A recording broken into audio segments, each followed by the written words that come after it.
One of my favorite quotes is from that theologian, the well-known theologian, Fred Rogers. He's not really a theologian, but he says some deeply theological things in a very simple way. One of the quotes that he has made famous, and I don't know if it's original with him, he tells a story about his mom, is that when he as a boy would see scary things happening in the world, his mother would say to him something like this: look for the helpers. When things are scary, when you don't know what to do, look for the helpers. There are always people helping. Mr. Rogers, the theologian, would go on to explain that that's why we need to look to police officers and firefighters and other people that are helping in emergencies and helping in disasters, and certainly that's a great application.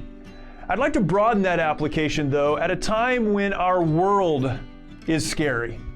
So much is happening in our world, and that is globally. So much is happening in our world, nationally, here in the United States, in communities across the country. So much is happening that really is scary.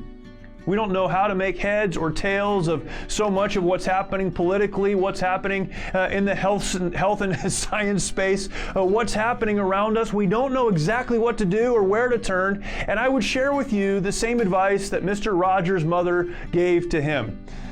When scary things are happening, when you don't know what to do or where to turn, look for the helpers.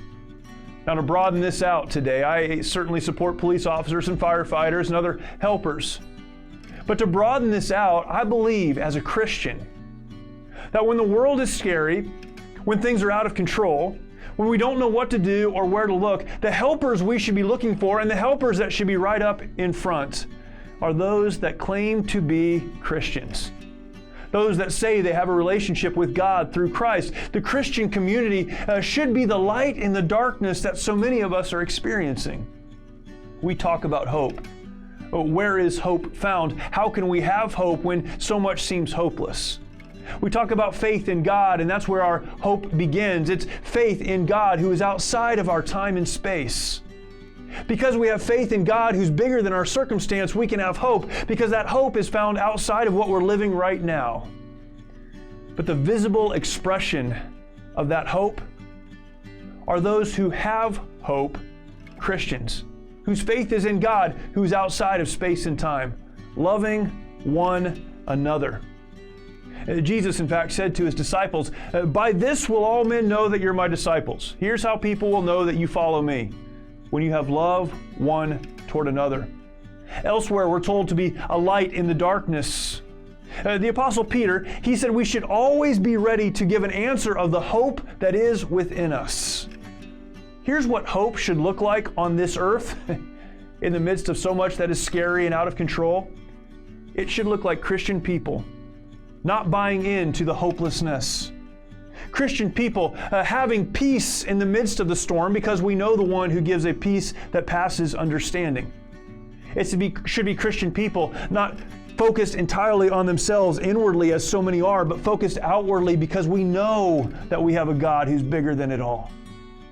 It means helping those who can't help themselves. It means going next door and reaching out to our neighbors to make sure that they're okay and to give them some hope. It means being the light, because we know it's not about us, but we, just as the moon reflects the sun, can reflect the light of the light giver, our Savior, Jesus Christ. What do we do in moments like this?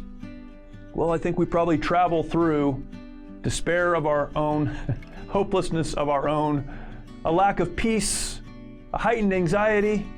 Hopefully we move through all of those things quickly and come to the point where we realize what we have is what so many don't. We have hope because of God. And the expression of that hope should not just be a peace that we possess, but a love that we show. You want to experience peace? You want to reflect the light and offer hope? Then serve others with the love of Jesus Christ.